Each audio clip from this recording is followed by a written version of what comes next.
Então vamos fazer o Evangelho, colocar a água. Se você puder ficar sentado, fique sentado. Caso não consiga ficar sentado, deite-se para ouvir o Evangelho. Que Jesus, os mentores do espaço, seres bondosos do céu e da terra, venham nos auxiliar e nos intuir. Que sejamos dignos das promessas de Cristo. O trecho do Evangelho é: não vim trazer a paz, mas a espada. Não julgueis que vim trazer paz à terra. Não vim trazer-lhe paz, mas a espada, porque vim separar o homem contra seu pai, e a filha contra sua mãe, e a nora contra sua sogra. E os inimigos do homem serão os seus mesmos domésticos. Mateus, capítulo 10, versículos 34 a 36. Eu vim trazer fogo à terra, e que quero eu, senão que ele se acenda? Eu, pois, tenho de ser batizado num batismo, e quão grande não é a minha angústia até que ele se cumpra? Vós cuidais que eu vim trazer paz à terra? Não, vos digo eu, mas separação. Porque de hoje em diante haverá numa mesma casa 5 pessoas divididas, 3 contra 2 e 2 contra 3.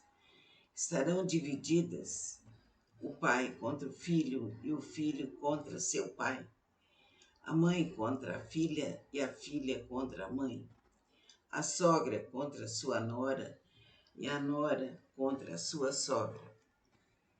Foi mesmo Jesus a personificação da doçura e da bondade. Ele que não cessava de pregar o amor do próximo, quem disse essas palavras: eu não vim trazer a paz, mas a espada. Vim separar o filho do pai, o marido da mulher. Vim lançar fogo na terra e tenho pressa que ele se acenda. Essas palavras não estão em flagrante contradição com seu ensino? Não é uma blasfêmia atribuir-lhe a linguagem de um conquistador sanguinário e devastador? Não, não há blasfêmia nem contradição nessas palavras, porque foi ele mesmo quem as pronunciou, e elas atestam a sua elevada sabedoria. Somente a forma, um tanto equívoca, não exprime exatamente o seu pensamento, o que provocou alguns enganos quanto ao seu verdadeiro sentido. Tomadas ao pé da letra, elas tenderiam a transformar a sua missão, inteiramente pacífica, numa missão de turbulência e discórdias. Consequência absurda que o bom senso rejeita, pois Jesus não podia contradizer-se. Toda ideia nova encontra forçosamente oposição, e não houve uma única que se implantasse sem lutas. A A resistência, nesses casos, está sempre na razão da importância dos resultados previstos, pois quanto maior ela for, maior será o número de interesses ameaçados. Se for sua ideia notoriamente falsa, considerada sem consequência, ninguém se perturba com ela e todos a deixam passar, confiantes na sua falta de vitalidade. Mas se é verdadeira, se está assentada em bases sólidas, se é possível entrever no futuro, um secreto pressentimento adverte os seus antagonistas de que se trata de um perigo para eles, para a ordem das coisas por cuja manutenção se interessam. E é por isso que se lançam contra ela e os seus adeptos. À medida da importância e das consequências de uma ideia nova, nos é dada, portanto, pela emoção que o seu aparecimento provoca, pela violência da oposição que desperta e pela intensidade e persistência da cólera dos seus adversários. Jesus vinha proclamar uma doutrina que minava pelas bases a situação de abusos em que viviam os fariseus, os escribas e os sacerdotes do seu tempo. Por isso fizeram morrer, julgando matar a ideia com a morte do homem. Mas a ideia sobreviveu, porque era verdadeira. Desenvolveu-se porque estava nos desígnios de Deus e nascida numa pequena vila da Judéia. Foi plantar a sua bandeira na própria capital do mundo pagão, em face de seus inimigos mais encarniçados, daqueles que tinham o maior interesse em combatê-la, porque ela subvertia as crenças seculares, a que muitos se apegavam, mais por interesse do que por convicção. Era lá que as lutas mais terríveis esperavam os seus apóstolos. As vítimas foram inumeráveis, mas a ideia cresceu sempre e saiu triunfante, porque superava, como verdade, as suas antecessoras. Observe-se que o cristianismo apareceu quando o paganismo declinava, debatendo-se contra as luzes da razão. Convencionalmente, ainda o praticavam, mas a crença já havia desaparecido, de maneira que apenas o interesse pessoal a sustinha. Ora, o interesse é tenaz, não cede nunca à evidência e irrita-se tanto mais quanto mais peremptórios são os raciocínios que se lhe opõem e que melhor demonstram seu erro. Bem sabe que está errado, mas isso pouco lhe importa, pois a verdadeira fé não lhe interessa. Pelo contrário, o que mais o amedronta é a luz que esclarece os cegos. O erro lhe é proveitoso e por isso ele se aferra e o defende. Sócrates não formulara também uma doutrina até certo ponto semelhante à do Cristo? Por que então não prevaleceu naquela época, no seio de um dos povos mais inteligentes da terra? Porque os tempos ainda não haviam chegado. Ele semeou em terreno não preparado, o paganismo não estava suficientemente gasto.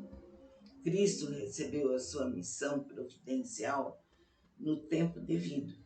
Nem todos os homens do seu tempo estavam à altura das ideias cristãs, mas havia um clima geral de aptidão para assimilá-las, porque já se fazia sentir o vazio que as crenças vulgares deixavam na alma. Sócrates e Platão abriram o caminho e prepararam os espíritos. Os adeptos da nova doutrina, infelizmente, não se entenderam sobre a interpretação das palavras do Mestre, na maioria veladas por alegorias e expressões figuradas. Daí surgirem, desde o princípio, as numerosas seitas que pretendiam todas elas a posse exclusiva da verdade e que 18 séculos não conseguiram pôr de acordo, esquecendo o mais importante dos preceitos divinos, aquele de que Jesus havia feito a pedra angular do seu edifício e a condição expressa da salvação, a caridade, a fraternidade e o amor do próximo. Essas seitas se anatematizaram reciprocamente, arremeteram-se uma contra as outras, as mais fortes esmagando as mais fracas, afogando-as em sangue ou nas torturas e nas chamas das fogueiras. Os cristãos, vencedores do paganismo, passaram de perseguidos a perseguidores. Foi a ferro e fogo que plantaram a cruz do Cordeiro sem mácula nos dois mundos. É um fato comprovado que as guerras de religião foram mais cruéis e fizeram maior número de vítimas que as guerras políticas, e que em nenhuma outra se cometeram tantos anos de atrocidade e de barbárie. Seria a culpa da doutrina do Cristo? Não, por certo, pois ela condena formalmente toda violência. Disse ele em algum momento aos seus discípulos: "Ide matar, queimar, massacrar os que não acreditarem como vós?" Não, pois que lhes disse o contrário: todos os homens são irmãos, e Deus é soberanamente misericordioso. Amai o vosso próximo, amai os vossos inimigos, fazei bem aos que vos perseguem. E lhes disse ainda: quem matar com a espada, perecerá pela espada. A responsabilidade, portanto, não é da doutrina de Jesus, mas daqueles que a interpretam falsamente, transformando-a num instrumento a serviço das suas paixões. Daqueles que ignoraram essas palavras: o meu reino não é deste mundo. Jesus, na sua profunda sabedoria, previu o que devia acontecer, mas essas coisas eram inevitáveis, porque decorriam da própria inferioridade da natureza humana, que não podia ser transformada subitamente. Era necessário que o cristianismo passasse por essa prova demorada e cruel de 18 séculos para demonstrar toda a sua pujança, porque apesar de todo o mal cometido em seu nome, ele saiu dela puro e jamais esteve em causa. A censura sempre caiu sobre os que dele abusaram, pois a cada ato de intolerância sempre se disse: se o cristianismo fosse mais bem compreendido e mais bem praticado, isso não teria acontecido. Quando Jesus disse: não penseis que vim trazer a paz, mas a divisão, seu pensamento era o seguinte: não penseis que a minha doutrina se estabelecerá pacificamente.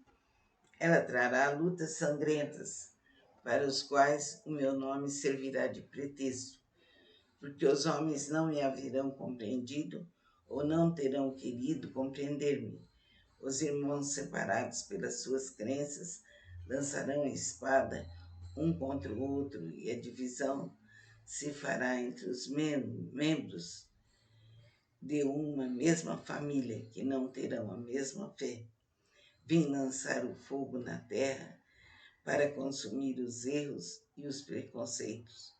como se põe fogo num campo para destruir as ervas daninhas, e anseio porque se acenda para que a depuração se faça mais reciprocamente, pois dela sairá triunfante a verdade. A guerra sucederá à paz, o ódio dos partidos, a fraternidade universal, as trevas do fanatismo, a luz da fé esclarecida. Então, quando o campo estiver preparado, eu vos enviarei o Consolador, o Espírito da Verdade, que virá restabelecer todas as coisas, ou seja, que dando a conhecer o verdadeiro sentido das minhas palavras, que os homens mais esclarecidos poderão enfim compreender. Porá termo a luta fratricida que divide os filhos de um mesmo Deus, cansados afinal de um combate sem solução que só acarreta desolação e leva o distúrbio até mesmo ao seio das famílias.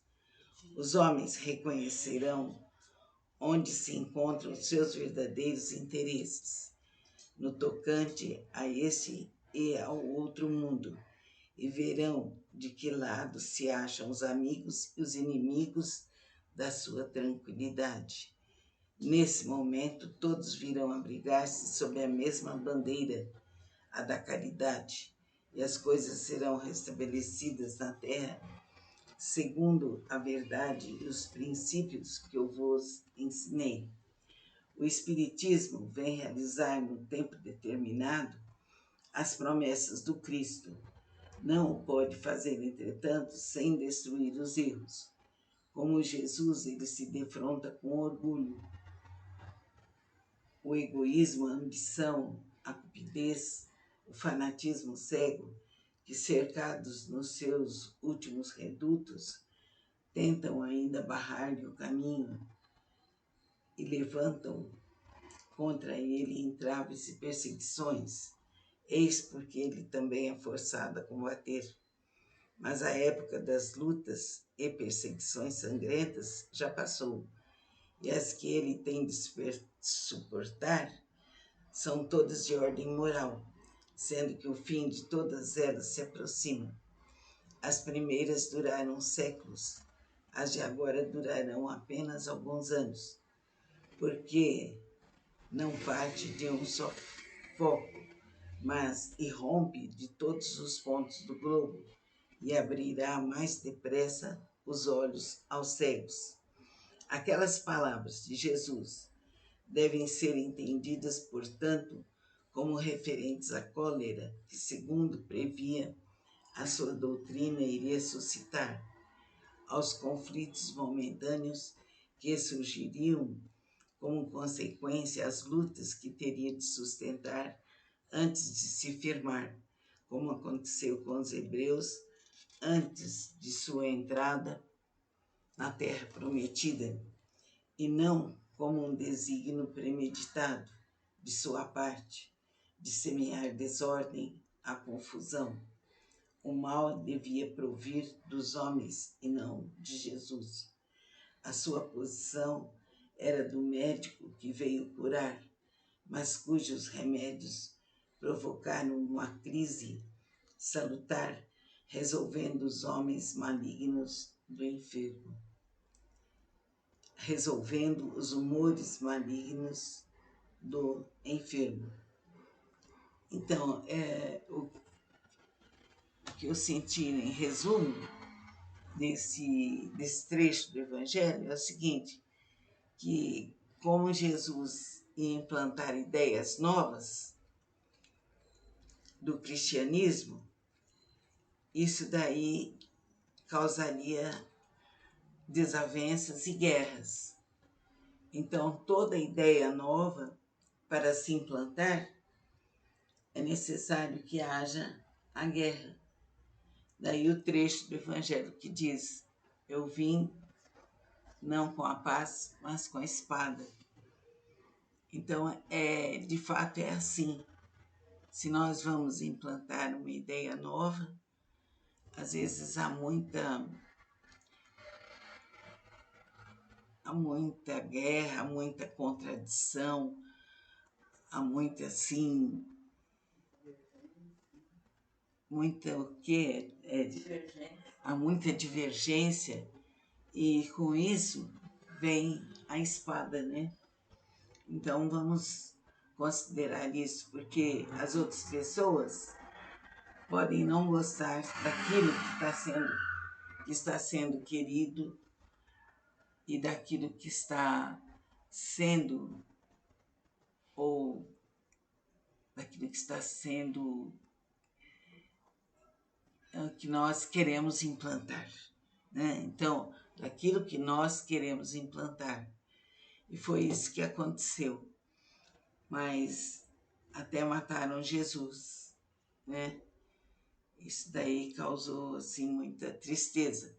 Só que ele continua até hoje. Ele continua firme. E o cristianismo se sustenta através de Jesus. Então agora vamos orar. Pai nosso que estais em nós, santificado seja o teu nome. Venha a nós o vosso reino. Seja feita a vossa vontade, assim na terra como nos céus. O pão nosso de cada dia nos dai hoje. Perdoai as nossas ofensas, assim como perdoamos a quem nos tem ofendido. E não nos deixeis cair em tentação, mas livrai-nos de todos os males, passados, presentes e futuros. Pai nosso, que estais em nós e no céu, santificado seja teu nome.